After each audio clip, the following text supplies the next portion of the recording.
Ratusan mahasiswa dari sejumlah kampus di Banda Aceh gelar aksi cabut izin tambang.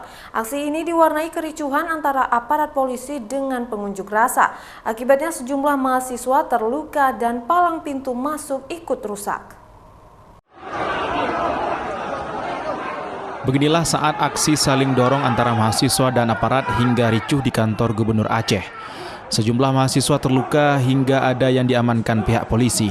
Selain itu, tiang pintu masuk kantor gubernur juga rusak akibat dorongan mahasiswa dari luar kantor.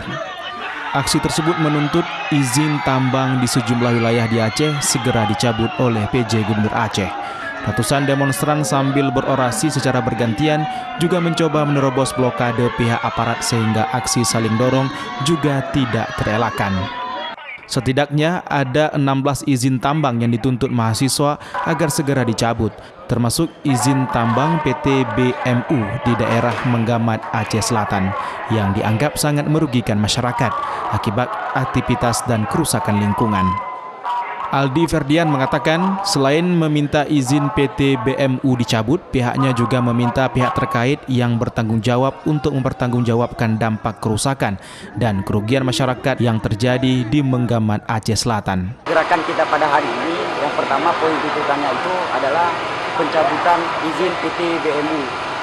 Yang kedua adalah meminta pertanggungjawaban kepada PT BMU untuk menyelesaikan dampak-dampak yang terjadi di kalangan masyarakat di Menggamat.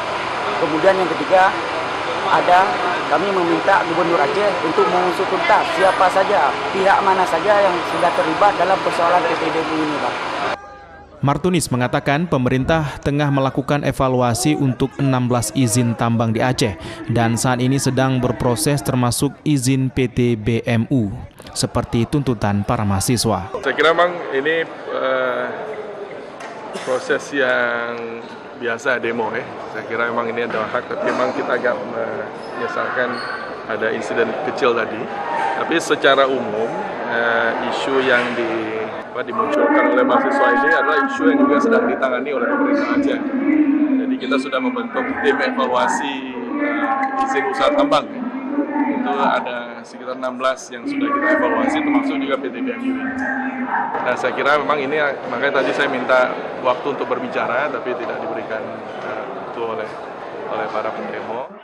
Selama aksi berlangsung, PJ Gubernur Aceh tidak menemui para demonstran, sehingga mahasiswa menganggap PJ Gubernur tidak pro rakyat, sehingga mahasiswa berencana akan menggelar aksi lanjutan dengan massa yang lebih besar lagi. Dari Kota Banda Aceh, Topan Mustafa, iNews melaporkan.